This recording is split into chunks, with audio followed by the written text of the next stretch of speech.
công chia tổ trung nhau ta xin nè cụ có cụ giờ nghe cụ gì họ cùng giờ con dừng chia tổ trung nhau ta xin nèวันนอชิลูเฮาชิเจ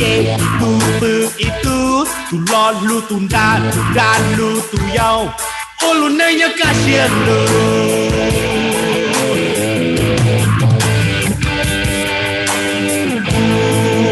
โจเสียให้เตียกูอย่ามองตายมองโจชัวเรากูจีจ้าคือเจตามอเรากูเจยอđã suốt nhà qua khu vực một lo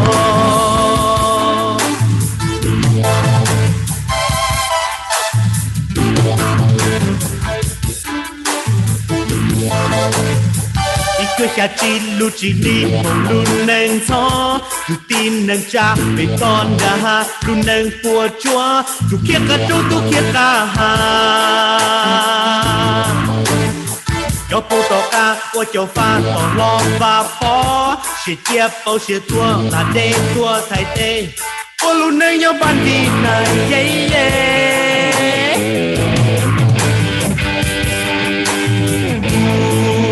rồi sẽ hay tiền của nhà mô tài mọi đồ chúa là của chị cho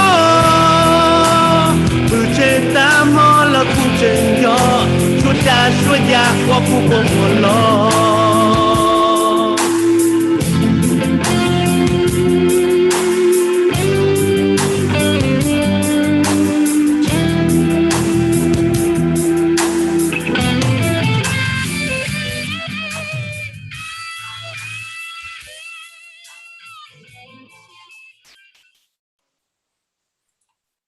nhân rong trái cho nên chỉ cái tiếng cha cho mọi người chuồn nhau tạo vào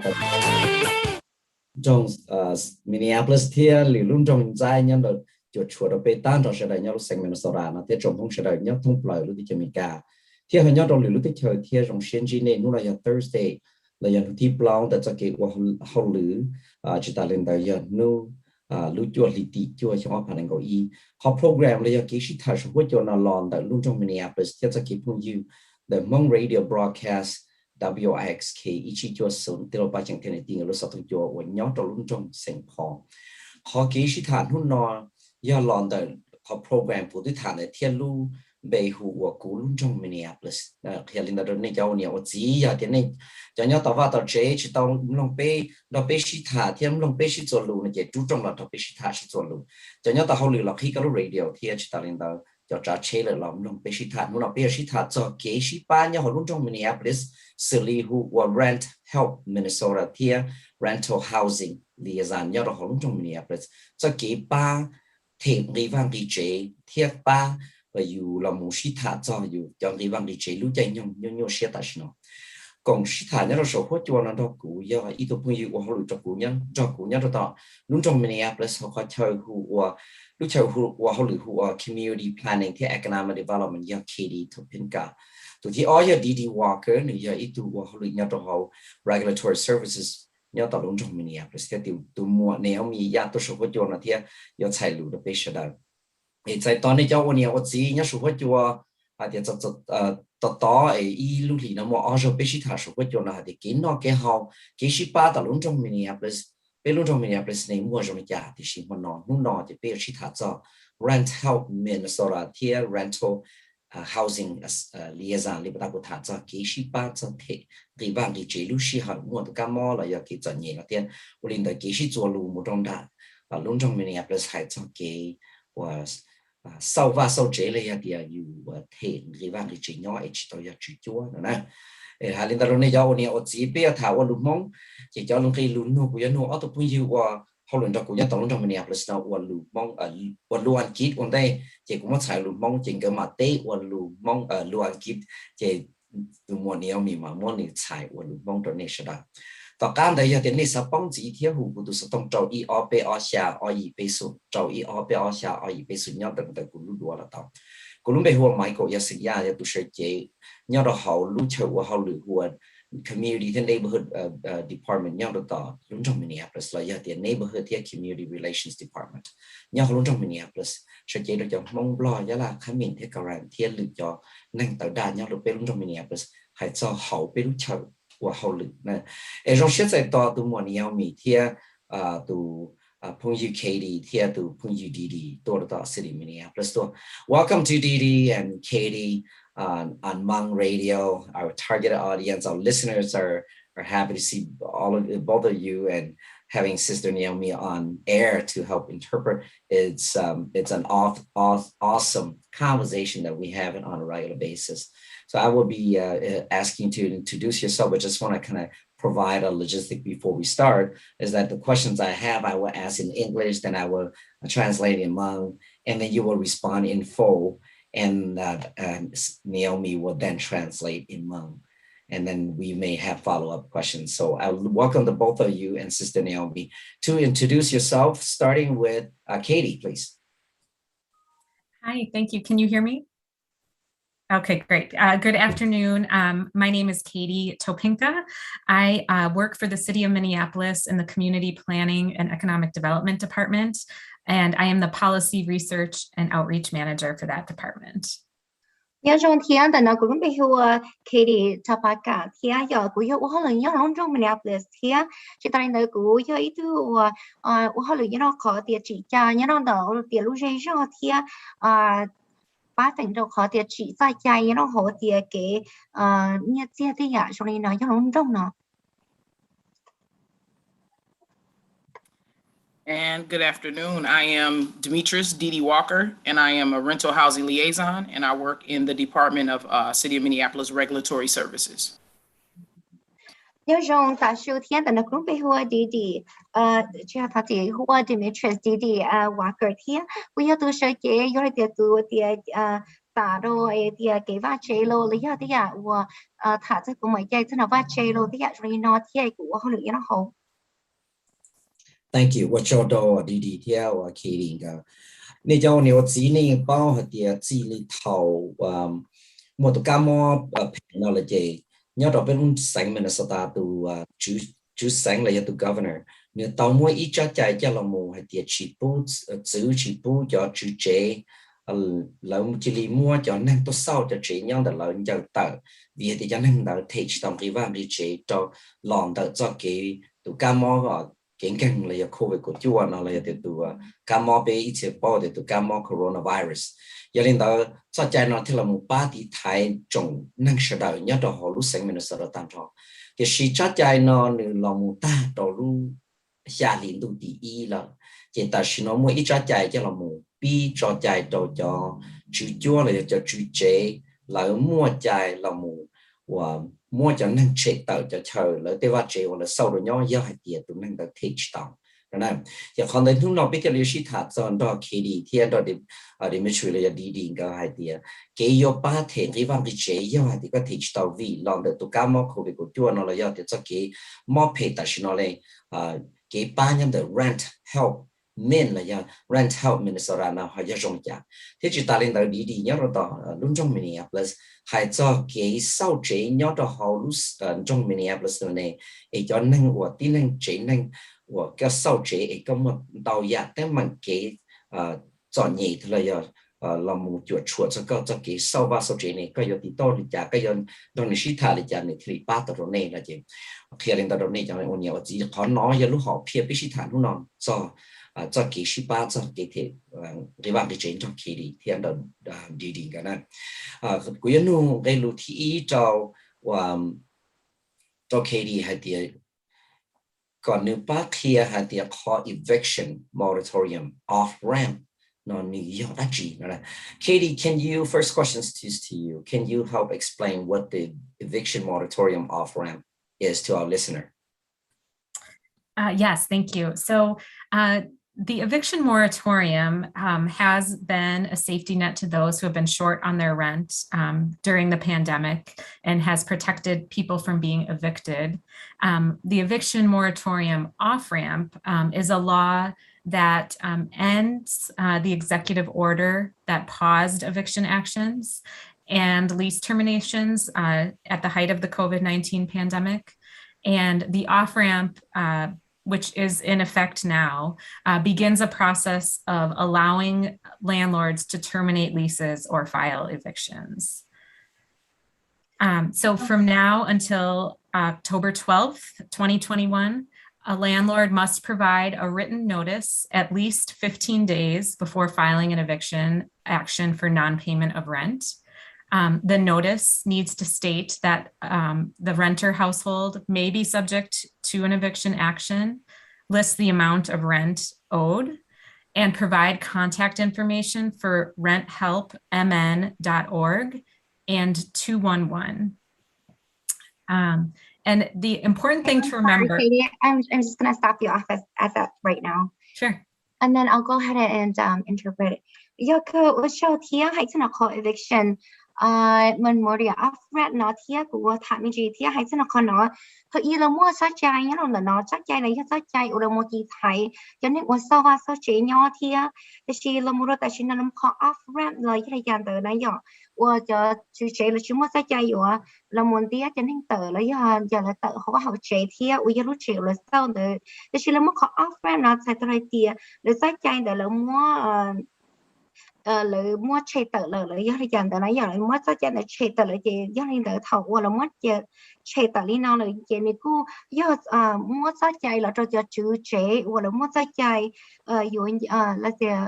turning tờ họ hậu chế là turning tờ lúc chế là do chị cho chân nên ở sau chế là tờ họ lúc chế là nãy giờ chị ta chỉ nói kia một số lúc có liên quan tới có ở phần này của in từ nãy giờ chị cho chữ chế lên như chữ tô sau cái đèn tới chứng từ rồi giờ nên ở sau chế từ nhớ đèn tới sau chế từ đi chữ sai của chín nó ổn định nó ở lại giờ tới nên là từ cho nên ở sau và sau chế từ chỉ ta lên tới thiết lên đèn tới ở chứng từ nói vô chữ tô mua đèn tới ở nước kia rồi tiền thôi ở lại sau và sau chế nó lỡ giờ chữ mua cho nên là giờ từ trở lý ra chạy mà lý do chỉ tôi muốn đèn tới chính tổng hai tiền lý do tôi tự học và học chuyện tới nhớ đâu họ đèn tới lý do chỉ tôi sau hai tiền tung cái do của cha của lỡ chuông cái đi cha hay xin học cái ba cái chế chỉ tăng lên tới thiết lý do chỉ tôi mỗi thứ sáu tung cho đâu họ đèn tới rồi cho nên một sau chế thiết hoặc bị xử lý tiền rent help là hồ tiền rent help Minnesota.org lấy cho tiền OEE này nhở. Go ahead. Thank you. And then just to add, as of October 12th, 2021, in order to be protected from an eviction for non-payment of rent, you must have a pending application for federal COVID-19 emergency rental assistance. And until June 1st, 2022, a landlord may not file or proceed with a filed eviction for non-payment of rent against a household with a pending application for COVID-19 emergency rental assistance. So if your application for assistance is still pending, you are protected from eviction actions for non-payment of rent until your application is fully processed. And that's through June 1st, 2022.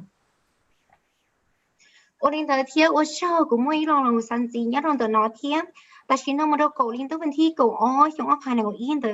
nhớ đâu họ là mua cho chạy của lại tôi chỉ chê là hai tiền do hai tiền có sậpผ้า mù nè giờ mua sẽ kể sậpผ้า mù do hai tiền lợi chỉ chờ thì có chỉ thèm cái va cái chế do thì có mua sậpผ้าlấy ở ngoài đâu là còn nó nói nhỏ chê là mua sách chạy là một thì thấy có thía do thì có chế nên do ý chế nên của mua tôi nên mua tôi có mua sĩ kỳ khẩu vệ nó như rồi thì政府là sách chạy rồi tôi mua chế như rồi thì nó này chỉ là khi tôi hay tiền tôi chỉ chế chỉ mua sách chạy rồi chờ có từ từ thì có chỉ mua nhét thẻ cái đó cái chế do thì có chế nên cho tôi có mua sĩ kỳ khẩu vệ của tôi nó chúng tôi sau lúc trong lần tôi vẫn thi ý ởผ่านnày ngồi oi à thì như rồi thì nó thì do hay thì có sậpผ้า đó từ mù cho họ nó lỡ này chị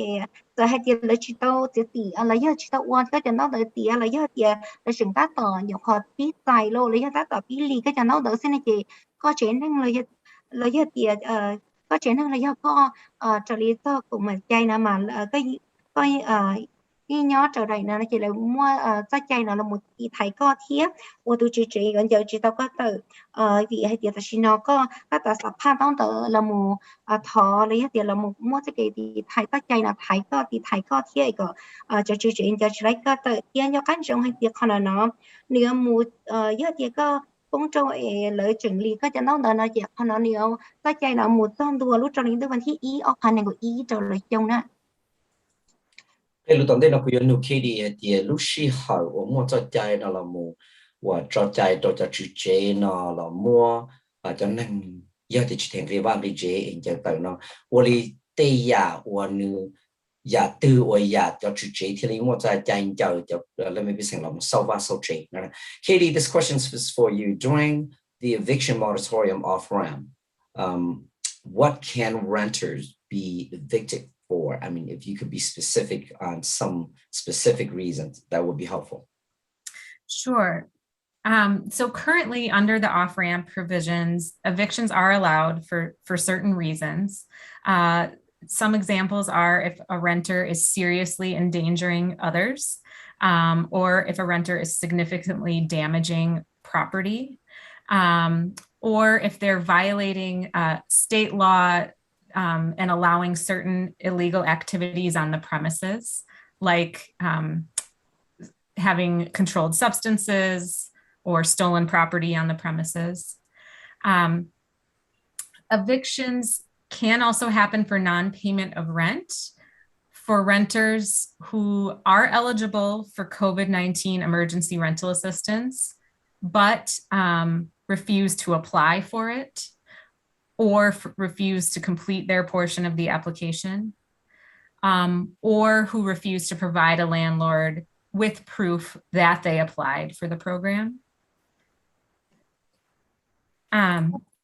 So evictions can be filed for any material violations of the lease except for non-payment of rent. And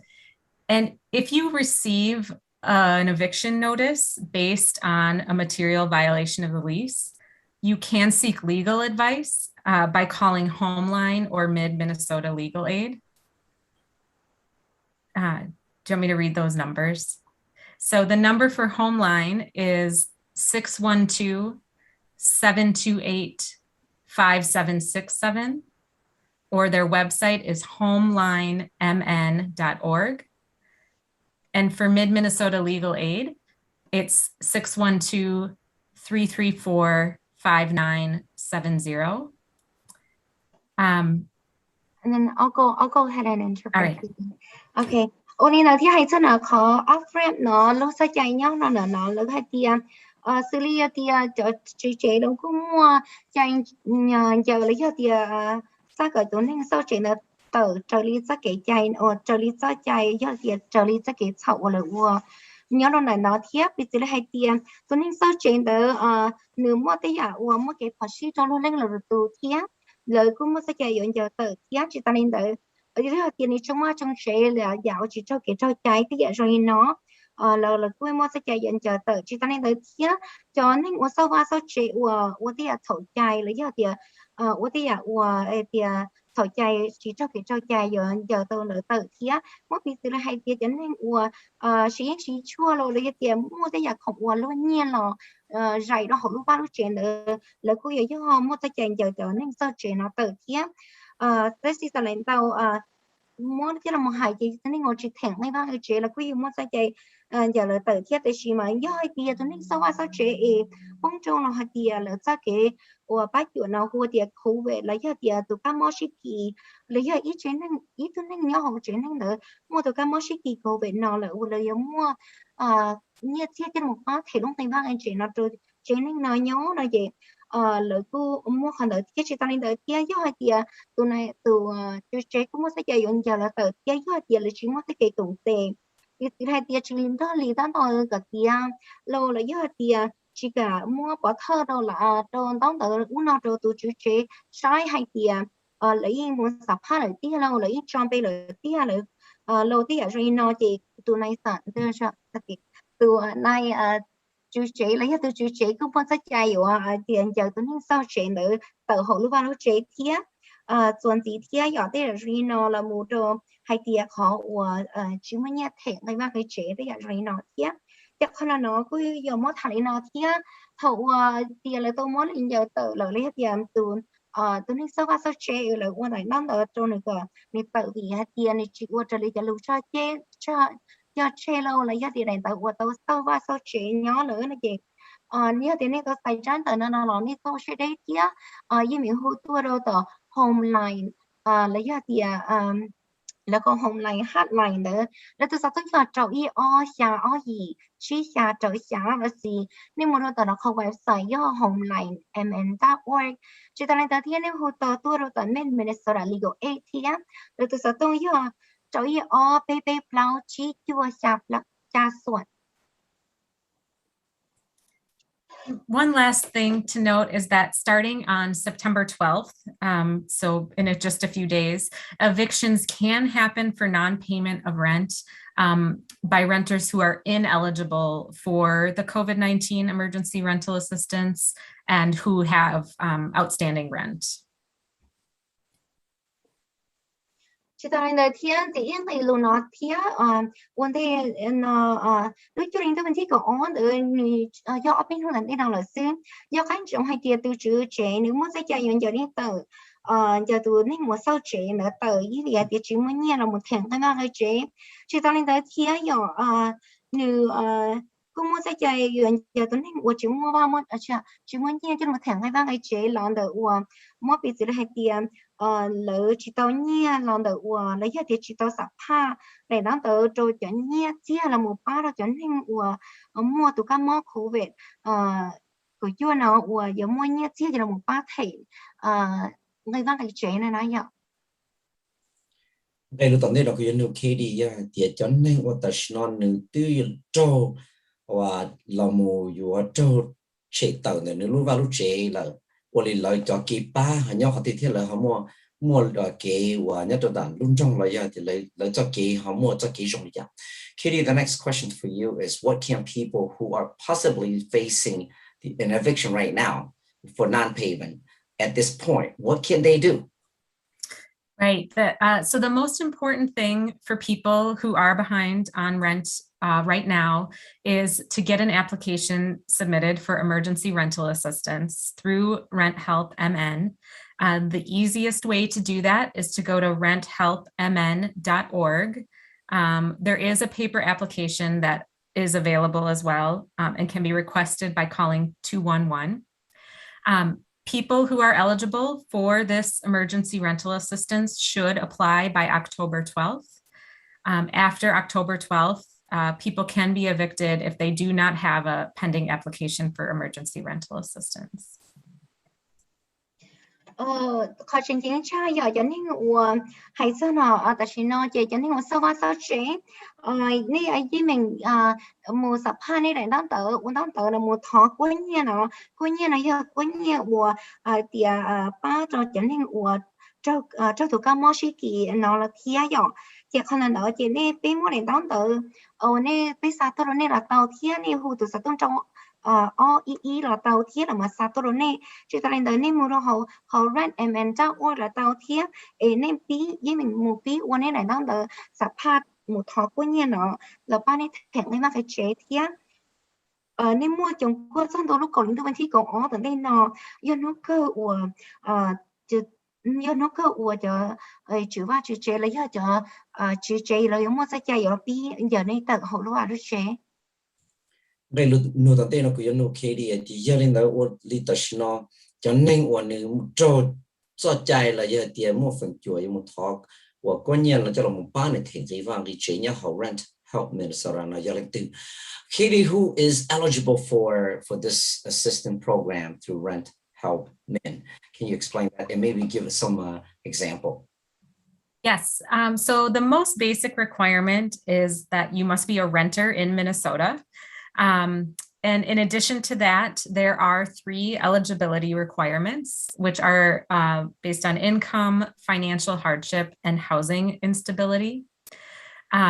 So the program prioritizes applications for people who are earning 50% of area median income. which is about $50,000 for a household of 4.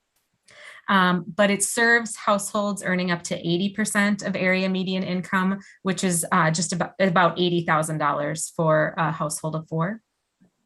The program also prioritizes applications where the household has been unemployed for 90 days or more at the time of application. Applicants do need to have had financial impacts, but that can be many things, such as losing a job, having hours reduced or wages lost at work, or other types of financial hardship, like medical bills, increased phone or internet costs, or increased food costs. And then finally, the household needs to be at risk of housing instability or homelessness. And that can be demonstrated if you owe back rent or back utilities, or have an eviction notice or a utility shutoff notice. And the application does not include a need to verify immigration or documentation status. Katie, before Naomi translate, quick follow-up. What about single parents and one parent's not able to work during this pandemic, just one parent working? Is that a reasonable qualification for this program? Yes, definitely. I think, you know, if for example, if prior to the pandemic, both parents were working and then one parent had to stop working, that would certainly be a way to demonstrate financial instability as a result of the pandemic. Thank you. Orina theo dõi hay xin hỏi nói chị chấn hình do ít chấn hình do tao mù lấy do ít mù sắp ha thọ quan nhiên nó là ba tháng cái cái chế là tao theo dõi một bị chỉ là tiền do tiền cái do chấn hình sau và sau chuyện như lúc sinh Minnesota nó nhưng mà bên thì ở bên là muốn rồi xưa hay chấn hình sau và sau chuyện như lúc sinh Minnesota nó do ý là nó là khó nhẹ theo ở năng cả là cho họ lúc vào chế chỉ ta nên tới theo hay chấn nào vào chế thế sẽ lỡ bộ mua vào chế nhỏ họ thì bé tua thì do hay tiệp ở trên tụi này nhớ là họ lúc vào chế ta lại tao với tiệp bé là một like thì như thế nào thì chỉ cho phần buồn nữa nhớ là giờ ý trên năng đỡ nên mà biết bỏ ra tiệp chỉ cho phá chỉ cha lên đỡ ló lên nhau lúc chế năng đỡ ít đuôi gì là do tiệp gì cho phần buồn đỡ với bỏ ra tiệp do gì cho phá ít dòng em thì đỡ ló lên nó người nhỏ họ ý kiến đỡ dòng bây giờ trong này nói cái tiệp của bé là một số sản tôi là trở nên giờ là một thói quen như nó tiệp chỉ ta nên tới như thế mất bị ra tiệp bây giờ thọ lại đó một sạp ha lấy thì chuẩn bị rồi có như nó là ba thể rồi cái đang cái chuyện là bây là một sai rồi thì lên tới như thế bố mà tu tiệp là họ hai tiệp như vì đi trả lỡ họ chỉ mua nhà cho một thẻn cái má cái chế rồi là họ muốn làm đào giả mất bị ra tiệp như thế tu lỡ muốn làm đào giả mất bị ra tiệp do bông la bông cả rồi lỡ to sớm mong lâu lấy họ tiệp như thế họ chỉ đùa lâu lấy họ vì cái món kính kinh lâu lấy họ tới giờ cho nên nó lấy họ lấy họ tiệp cái sát tông kỳ lâu lấy họ cái phá kỳ lâu lấy họ cái rồi vừa rau món nó kỳ lâu tới giờ cho nên nó bị mua tới giờ nó chỉ là muốn lưu kia rồi ổn định ổn định ở chỉ cho tiệp sẽ có có nhiên là rồi là ba là thành cái mà cái chế chỉ ta nên tới tiệp bé giờ là một hạt rất hay tiệp ý giờ ở bên như là một sai tiệp bố mua vào chế chua khó thì rồi nó thì do tiệp bé chỉ ba có nhiên là cho là một thèn cái mà cái chế là nó chỉ liên đợt đi chỉ bé là một sòng sài tiệp uli nó tôi thấy nó chỉ mua vào chế nhỏ lử nó gì họ ở bên là một thiệt tao họ bỏ thơ tiệp tôi thấy là chỉ mua nha cho là một thèn cái mà cái chế tiệp bây giờ sai cho tiệp người cho nó người ôn đi tu chữ vào chữ chế nữa lâu lấy cho tiệp ngay việc phá lâu lấy cho tiệp lấy đèn tón từ nợ hai tiệp lấy cơ ngay việc phá lấy cơ về phá thì hai tiền này chỉ thể rồi tí nó cho tí bỏ thơ bây giờ tông tự là một khi tôi hai tiền điều ấy hay khỏi khi tôi hai tiền này chỉ mua bao nhiêu chế nhỏ lại để tiền lấy mua về phá cơ lô lấy cho tiền lấy cơ tí rồi nó thiếp chỉ tao nên ở thiếp nó là bây giờ chỉ là một tông tự chỉ là một mua lá thả lấy bỏ thơ đó tới chỉ thì cơ do cái nên sản xa vấn đề bây giờ vấn đề cái một thọ của nhiên nó lấy thì vấn đề bây giờ chỉ thì bây giờ mua của nhiên nó cho con là một ba cái thằng cái mà cái chuyện thiệt chỉ ta lên tới thiệt vấn nó hay thế là cho nên ý nên từ lấy thì yêu ý nên trong yêu cho mình tới mình nhỏ xí chỉ một từ rồi ba yêu thể nè còn nó chỉ yêu cũng một sai do thì có do ý lên nhiều lấy cho ý lên tí xưa em muốn cứ nhận cho coi cái mua sai chạy cho một thọ của nhiên nó là một ba cái thằng cái chuyện thiệt thì rồi nó mới bị từ đây thì do ở khu này thì thật vấn đề từ các món sẽ chỉ nó chỉ nếu ở đây mà mua cả lô là mua ta chỉ nó nếu ít thứ không là không cả lô thì chủ yếu nếu là cứ nó là có gì mua sẽ chạy cho một thọ của nhiên nó ba cái thể với ba cái chuyện thiệt. Katie, will all those who are eligible to be, to be able to apply for funding right away? Only cho nhiều gì cái tiếng cha là cho chính hành hoàn những mua phần chùa thiết trong trái là mu thọ cho nhiều này lấy thọ ta xin nó sai lý sai tàu vào tàu thiết. Yes, Rent Help MN focuses on eligible households that currently owe back rent, so rent that was due at an earlier date, but all those who are eligible can apply now at renthelpmn.org.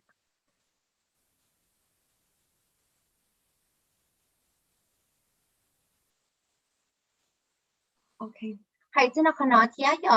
giờ một thọ tự nhiên là cũng tao thiệt, ôi giờ tiền nhớ nó từ nó là cũng mua một thọ có coi như là một bán nó nhớ nó tỏi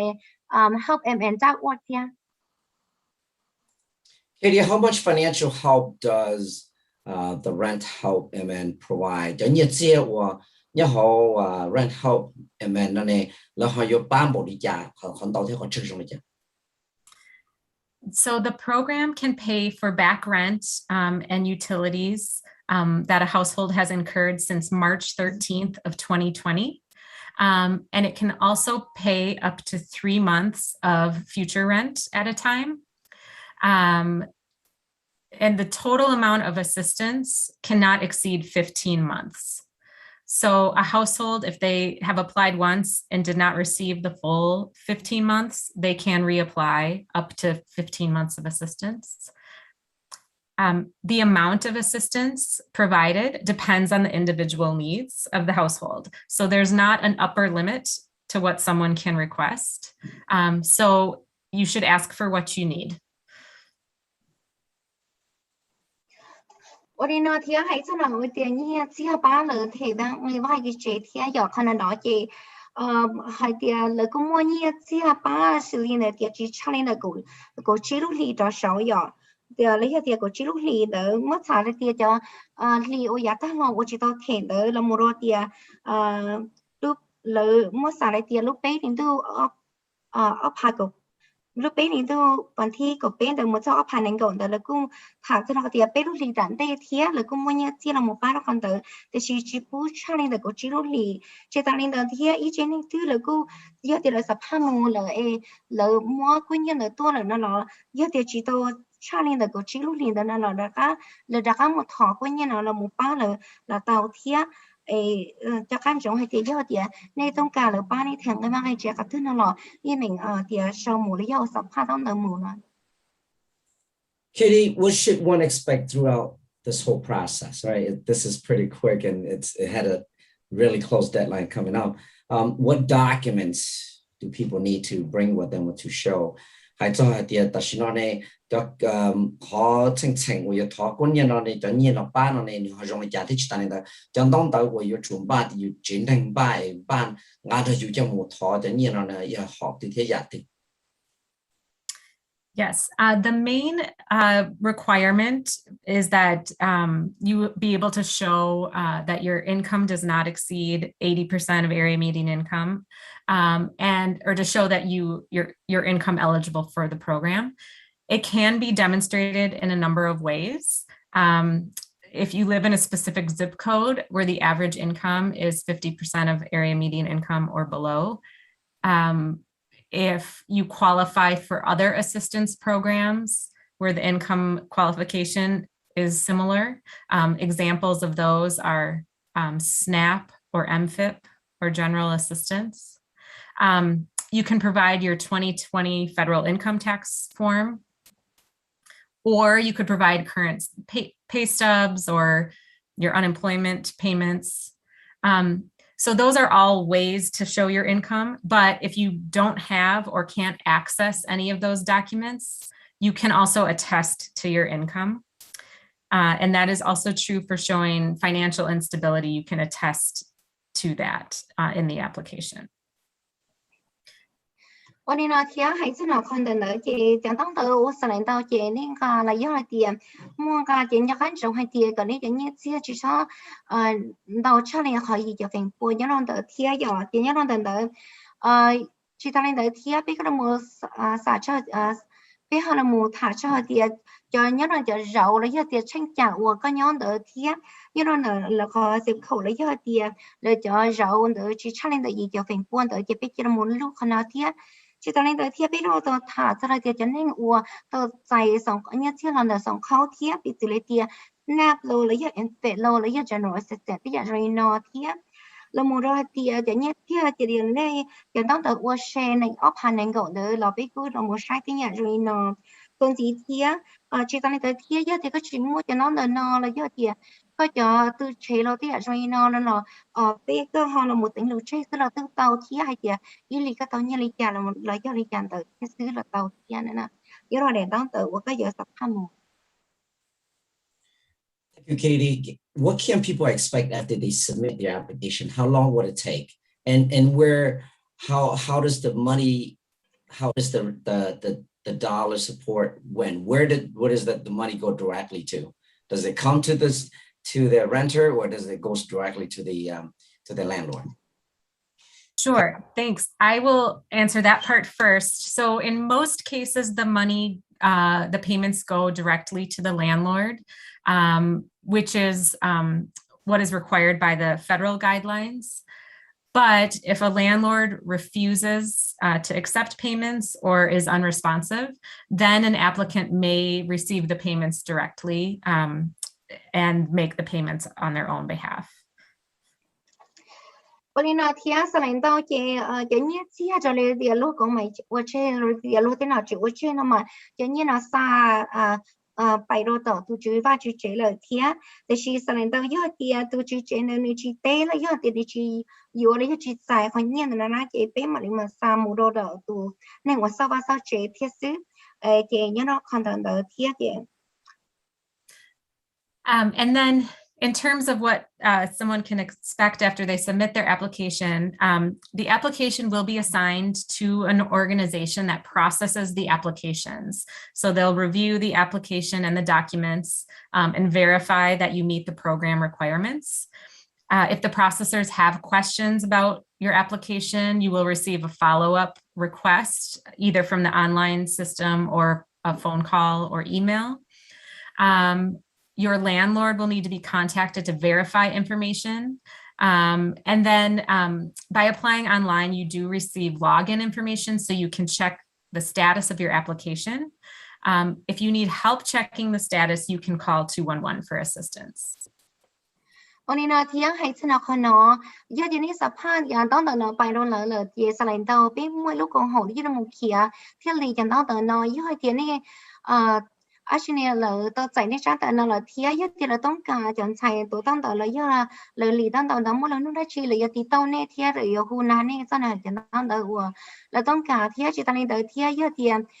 เลยต้องการได้ชีในจิตเลยยอดหูตัวเลยยอดอีเมลเลยยอดช่องต้องเดินตัวเนี่ยก็นี่บ้านยังต้องเดินตัวกับที่เราเลยเที่ยวจิตตอนนี้เดินเที่ยวยอดเราเดินยอดเที่ยว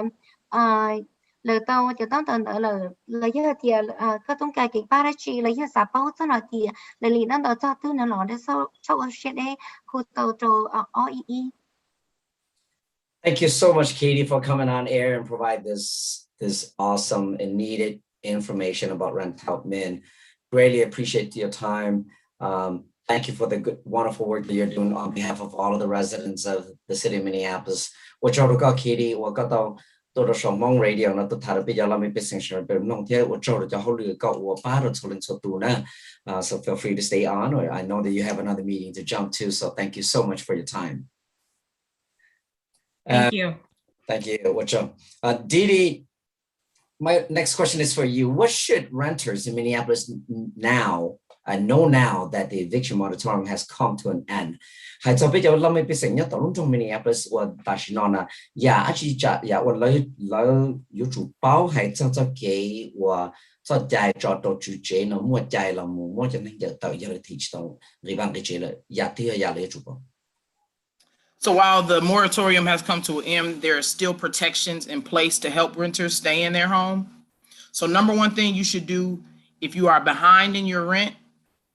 or you think you may begin to fall behind is to apply for the federal COVID-19 emergency rental assistance through rentalhelpmn.org by October 12th. This protects you from being evicted for non-payment of rent until the application is processed, whether it's approved or denied. And that is through June 1st of 2022. So regardless of if it's just pending, you're still okay until that date of June 1st, 2022, until you get the actual approved or denial. You can still be evicted for other lease violations. So those are some of those instances that Katie had mentioned. If you are evicted for non-rent, the rental property is required to give you a written notice of 14 days in advance. The written notice must include the total amount due and resources for legal and financial assistance. Again, if you have not already, go to rentalhelpmn.org and apply for the assistance right away, or call 211 and they actually have paper applications that they can help you get if you're unable to do it online. Well, thì giờ hay thì giờ xin nó là common more than là lời cú tôi muốn chạy tới nó là cho khách chồng hay thì chỉ muốn cho cái thì thấy cho nên một sau chạy thì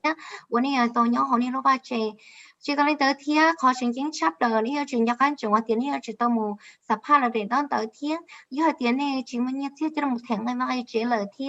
này một thọ là giờ thì sắp hàng để đón tới và thì lâu thì federal COVID của chúa khả năng nó do nhiều emergency bắt đầu một tháng tới nó hay chế là xì tiền cái là một tí tao lỡ tao tỏ rent help em mình ta quay nhớ nó tới one day lúc cầu đến tới mình thi cầu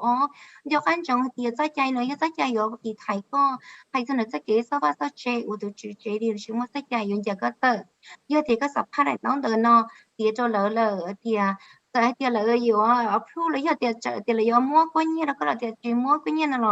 họ nó nhiều tiền một toànตัวรู้จักลิงตัววันที่อีออกผ่านในงดจุดอะไรแต่เทียใจเทียก็ยังจะขั้นจงเทียก็ยิ่งมั่วใจอวดตัวคือก็ยิ่งมั่วใจอวดตัวชื่อว่าชื่อเจนเลยย้อนจะก็แต่เทียเยอะๆเทียก็อวดได้ชื่อเฉาใจ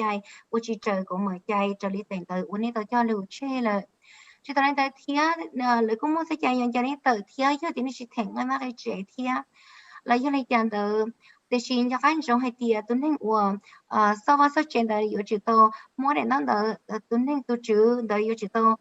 sau đó đó đời tiếng tụi nó này có đóng thốn đời one day kia yêu chỉ to khi nó này hai tia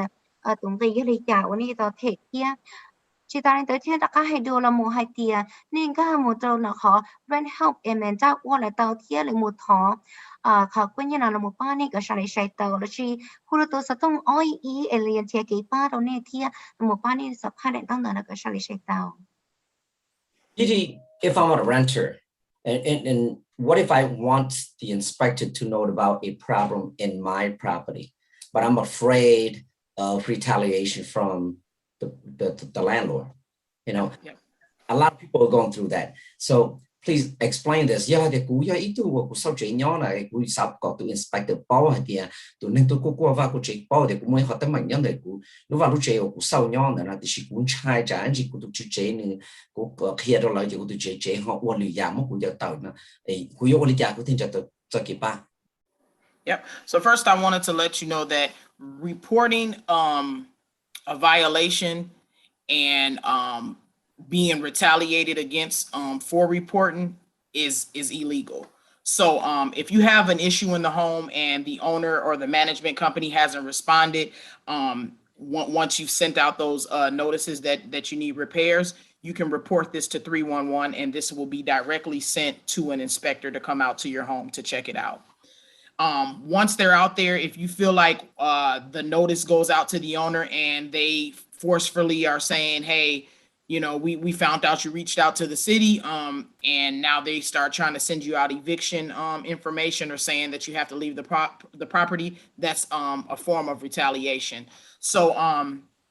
just because retaliation isn't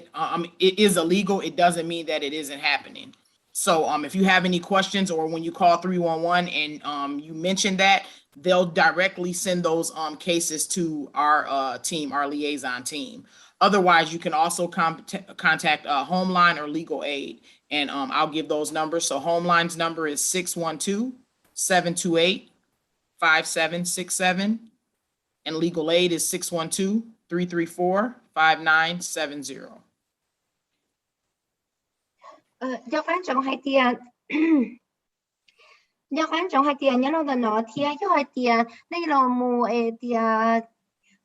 cái tổng độ luôn là tiền là một khi hai tiền tu chữ và chữ chế bây giờ rồi nó ở tiền ở chỉ do cái chạy lỡ thì này cũng muốn chạy phóng lỡ thì do hai tiền muốn bây giờ rồi nó này chỉ nênนี่มีฮูโรตัวสัตว์ต้องไปอีอ่ะตัวสัตว์ต้องไปอีเนาะจีแต่ตัววัวนี่เราหมู่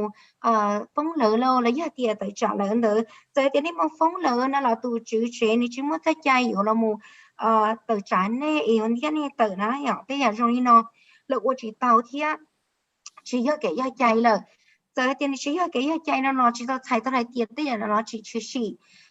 thì chỉ khi nó bỏ hay tiền giờ nàyต้องการเลยtiền này bỏ thì lúcว่าเจขอตื้อchỉ có cáiใจnày là này cũng mua toใจôi giờ tiền xa để nó nữa một khi đâu là bỏ tiền ต้องการlà họ nóอย่าnó bây giờ này nó cái giờ tiền là chỉ qua trở đi này tôi hay có tôi chúว่าchú chế tới qua này chị này sau sẽ đây hồ đồ tôi sẽ tông bay ý thằng đó này hồ đồ tôi sẽ tông tới là chị là giờ mua xa trong qua này một phong tới xa chắc hát tôi đâu biết đâu không cả thôi biết tài nhất họ biết đâu không cả là bây giờ là một thao cá kia là một ấy sang chỗ sửa thế nào còn nó kia do hai tia cho sát thương là tao chịu xì lỡ qua từ chứว่าchịu xì là tao say đàn tao tao là nó hậu luôn trong nó lỡ tia ồ nay tao phong cú với tỷ nó này chị là nở luôn trong này chị là giống món em giờ tờ lô lấy tia là một tờ chẵn này tức là cái là uli nó này chị tức là cái nó chỉ do lời thia chỉ cho cái trái chay là nó chị này sau sẽ đấy thia do căn trọng mua cái gì phát mua cái phát ở trong này thia này hồ hôm này là tao thia là tôi sẽ tao nhầm trâu y o xa o gì chỉ xa trâu xa là gì legal aid là tôi sẽ tao nhầm trâu y o bê blau chỉ cho xa son. Some renters are afraid to report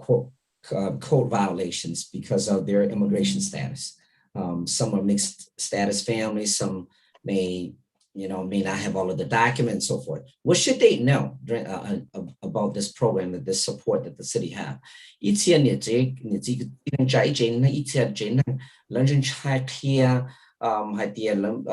cho inspector trong đó lúc trong thì là lúc chế nó tiếc họ khó chỉ rong là gì tiếc họ pay nhau lúc chế nó chỉ trở ra là nó thì vì hay là lần trai kia tiền muốn tông tới nhau thì kiểu mình cái chỉ muốn tông tới nó này thì hay cho cái nhau rồi lúc thì chờ nó là một chuột đâu chuột cho chủ chế nó khó để vào chế rong giờ thì giờ lấy chủ bao ấy thì ba tao rồi lấy lúc xe rong nó. Yes. So what they should know is the city of Minneapolis inspectors are not concerned with immigration status, none whatsoever. So our concern is that the building that you live in is safe. Everyone who rents in the city of Minneapolis has the right to a safe and livable housing. If you have any concerns about your right, you can contact Homeline or Legal Aid at those numbers we provided. And also on the Minneapolis Attorney General's website, there's a free booklet online for landlords and tenants that lets you know your rights and your responsibilities. And that'll answer a lot of questions that a lot of people may have. Ôi nó thiang hay xin học nó của sao cái này bao hay tiền nhá không trong mình nạp lý nó bây chỉ mua cái chất sinh ra chỉ hay xin học tiền này bây giờ tôi đang mua chỉ là sinh xa yên tự mua nhau xưa lấy cái chỉ mua còn nó chỉ là của bây giờ là mua quan chú là giờ tiền là mua thả xong là giờ tiền có xả xong thì chị con nó khó chính chính cha nhau là biết lúc trong mình đẹp lý là chị biết rồi mua sẽ cái thật sinh hạt tiền nem nhau họ luôn vào lúc chị chỉ mua cái giải cái khó chỉ trốn này xưa chị con nó do kho bây giờ muốn sang cho sửa cho nó con nó xưa chỉ ta lên tới thì giờ thì có mua sẽ cái thật sinh là chị thật con nóก็จะว่าเชื่อได้ที่ก็ยิ่งมีหูเราตัวอ๋อตัวจะต้องปัตตาเปียให้เราเนี่ยลีกเอเลยย่อโฮมไลน์ที่ย่อที่ตอนนี้เดี๋ยวที่ย่อโฮMinneapolis เลยขอที่เว็บไซต์เดี๋ยวแล้วมั่วตัว Attorney General ต่อแล้วมั่วญี่ปุ่นต่อเปียตัวไหนที่ตัวจือว่าจือเจหรือตั้งใจรัชชีตัวนั่งเซอร์ว่าเซอร์เจหรือตั้งใจรัชชีพอตอนนั้นนี่มั่วนั้นต้องอย่าอย่ามั่วอย่าเพียจนนี่หัดถนัดนี่ตั้งใจย่อเนาะGigi, last questions for you. Who can renters call for help? Hãy cho cháu những gì cái tiếng chào sau và sau chế là tự nhiên cho nên nguồn lợi thì là khu tàu số tông nguồn chế cái ba giờ lên từ. Yeah. So if you think that the rental property owner has violated the law, you can call legal aid at 612-334-5970 or Homeline at 612-728-5767.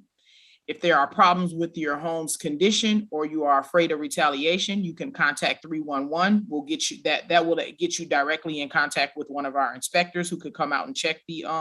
home's condition. And if you're trying to apply for rental assistance, if you need to check on your application status or even learn about eligibility, you can call 211 or you can visit renthelpmn.org. วันนี้นะที่ยอดเด็กก็พอยอดเด็กก็จริงตัวให้เดียจุดตัวจื้อว่าจื้อเจนนี่ตัวว่าได้ชีสนใจเลยก็ตัวว่าเชื่อได้ก็หูตัวเราต่อลีกเอแล้วตัวจะต้องยอ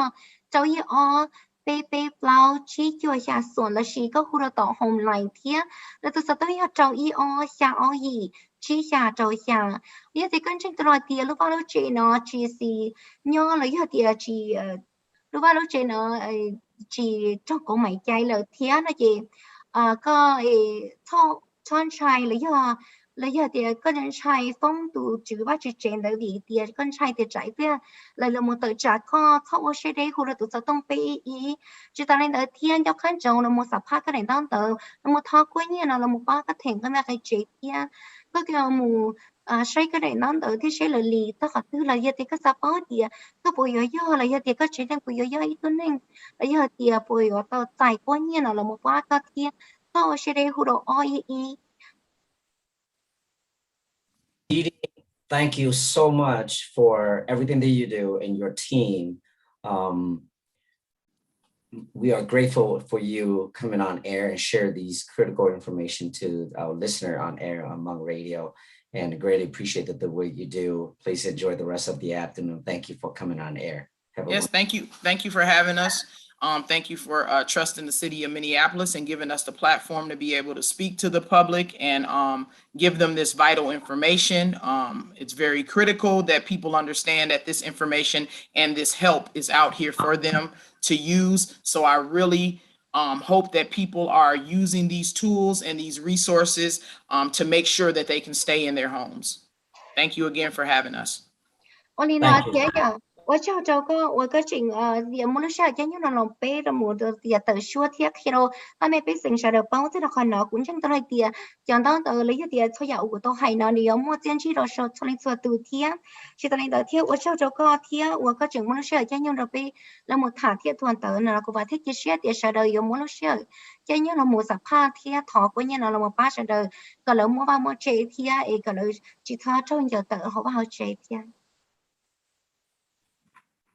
Thank you. Have a nice day. Yep, thank you. 我找到的么呢？明天我看到的是我叫那都把菜路那种写错绕个多几个人，我都被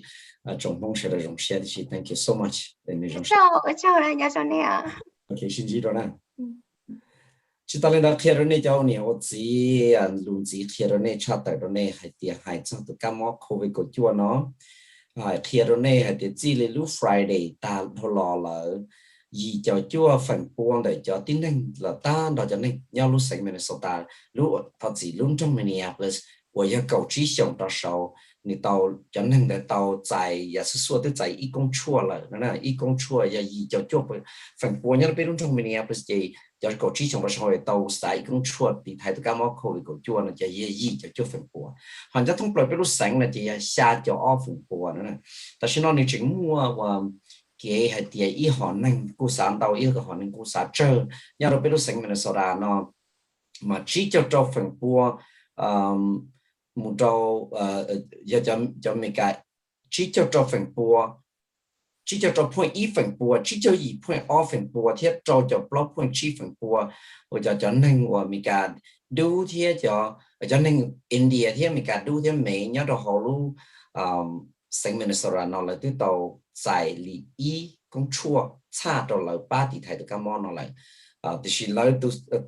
từ number chẳng tỷ ra từ cho nên chẳng chơi ra cho đâu li cho xa 0.1% ya cho nên đâu bây giờ nên của tới đây ya xa cho 0.9% ya cho nên của tới xa cho chuột là chỉ trong bây giờ nên tới đây cho sáng tạo chấp lỡ cho lòng một mà rồi cho đâu bông rồi cho đâu cho xa phần của 0.1 mà bông rồi cho American in cho mà bông rồi cho Mỹ ya cho block phần của 0.9 mà một bông đồ cho đuôi là chỉ cho gì point O mà một bông đồ cho American India là chỉ cho đầu point E vậy mà thường thì bây giờ nên sạc suốt cho nên tới đa sạc suốt đầu chấp là nên là hãy nên nhớ đầu lúc sáng mình sau đó nó thế mà nên chúng lên đầu tụ cho ông nhiều gì nhớ đầu vào tụ chuyện đi tới nào nó cho tụ cam mò covid của chuỗi mình long chế là một quả tại sao nó muốn tìm về của Delta variant nó là nếu giờ tụ cam mò hoặc long từ covid của chuỗi hoặc nếu sáng chế là nếu long chế là một quả tại sao nó giờ tụ và tu và kỳ lo chấp lời cho và tên mình nhớ được hậu về luôn và sáng mình sau đó thì bây giờ trong thiên lý lúc sáng tí gì nữa là cho và当到天的时候还点做phần buôn để cho nên và kỳ mót chia nhớ hậu region G lúc đấy chờ mình cả nó region G và lúc sáng mình sau đó nó mình giờ nhớ hậu region G nữa cho phần buôn giờ kỳ làm là tụ cam mót Delta variant đó thì kỳ sai cha đi giờ ta đâu lo rồiนี่ลองเจมีการเรารู้ใช้ต่อเดียว mutate นั่นนี่สามารถลองเจเราหมู่นี่กี่ดาวชานะเจไปบอกต่อเดียวย้อนในหัวกี่แต่ตัวการมอนะนี่เจรู้เลยล่ะยี่เจ้าอันนี้เขาว่าไปตัวบอกต่อเดียวย้อนแค่เขาตรงนี้เนี่ยเป็นยี่เจ้าขอ cases เลยยี่เจ้าว่าจะนั่งกี่จะการมองเราโตอีนู่นนะเขานอนอยู่ขอ average เลยอยู่คนยังรู้ดังเลยสินะแต่ฉันเอามา下ทุ่งตื่นนะย้อนลงตรงนี้เนี่ยเป็นสิ่งเป็นมัวอีปัวเปล่าเจ้า cases นะเป็นมัวอีปัวเปล่าเจ้าตัวเขากี่ตัวการมองนอนได้อีปัวพาเล่นนั่ง我的一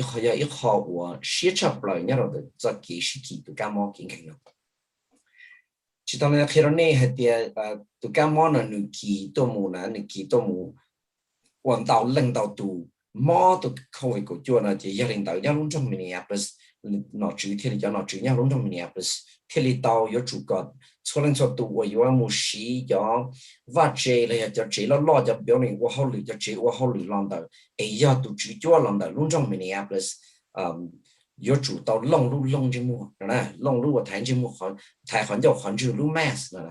其他领导来讲，那我后来要到弄中面不是了，跟来有主到弄录 mass 录写了我后来要到弄中的事，就碰遇来要讲那都晒在成的了，有主到弄录 mass 了，要到弄环叫环住嘛了，ที่你不干不得好，人家到弄中面不是嘛，就拿直接是来用。cho nó chỉ nhớ trong mình nhà phải sát thó có cho trong lãnh đạo tù cho và nên tiền trời con tới sát chua ta lại là có chỉ tao sát chua thó có sẽ là yêu chủ long luôn bằng bảo hoàn giao theo hoàn chữ giờ thì có một đầu sa hậu cho chế của mua chỉ hàng đầu giống em một đầu hậu chế là này cái yêu chủ long luôn lại cái lý thái tao có chỉ sống một cam mó nè ít họ và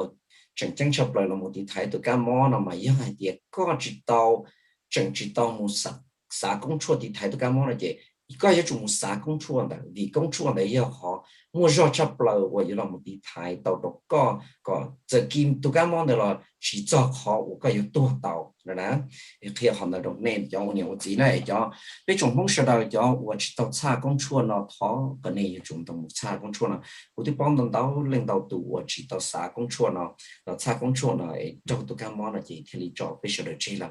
khi đó này cho nhiều gì cái này chúng mua nhớ là tàu lúc trong Minneapolis Health Department là lúc chơi và hậu lì Health Department cho clinic là cho chơi hoặc là sát chua nó có chỉ là mù có chỉ là cả một số là tao có chỉ thà chỉ là một tầng xe hở có chỉ mua bắt cầm牌đó có là lấy hiện tại tao có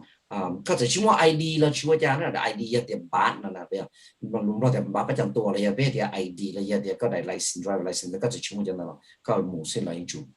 ba có sát chua đó có chỉ thì thay tất cả món nó mà chỉ ta bên đó khi là bên mỗi lúc hôm mobile vaccination clinic là giờ để lúc theo đồ sát chua đó là mấy bên sản xuất nhau đó bị North Community YMCA nè nhau đó North Community YMCA bị Isha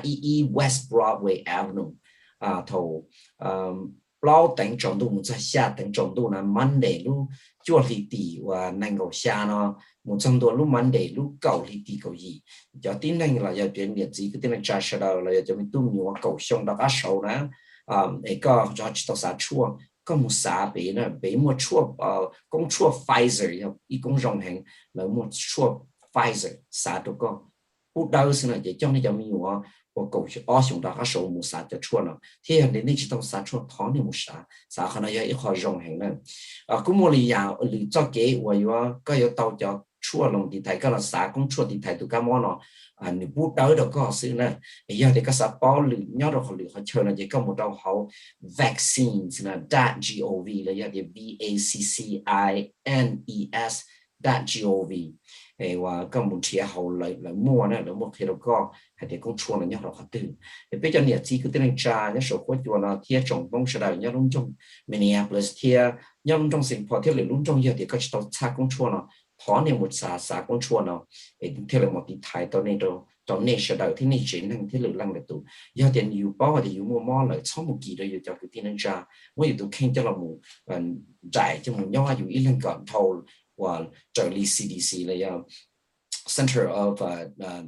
cho cái trái London nó chỉ sẽ là hay để cái chủ trái cái tổ kinh ấy có chỉ trong một kỳ đó liền năng để tổ để họ có ba tổ có thì thấy tổ cái món là gì vậy y cha chua công chua nó họ thì这个的cha công chua了个的cha công chua了咯个就知道差了个主弄弄包很就很就头的个门干要到好一路接了要的主要刚干要啥好一直要上到的个主到叫弄弄包很就很就从些到东西呢叫我牛子นู่นนั่นลองได้ส่งตัวมอง radio broadcast WIXK 一直就送掉百姓听你听个，但必须他在 rental men ที่ rental housing 里上了要得给我的台有钱能够去他做就钱就到ที่其他领导要得但是呢个么个是个么等门个个chơi nhau vì cái thị trường cái vấn đề chơi cái有理解呢就可能要考虑好别不但必须他他个是人去给呢还能让ที่星期多里面里让星期多那时候呢叫你自己跟你讲星期多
chúa dù chỉ mong ra mong về chúa tao khó xía gì sao mong cho tao sông cao giờ về hay nắng mong trông cho mong ta sông cao tiệt tiệt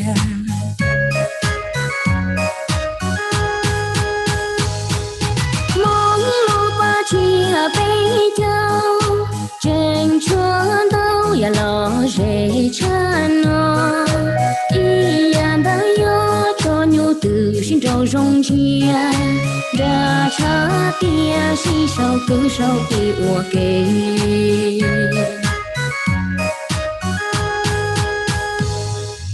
mong ý sông chú mua ý sao lo bê lo bò lo dễ sao bò sông lâu ta sông chia cho ta lo co nhà bê trồng cho lo bê mua bò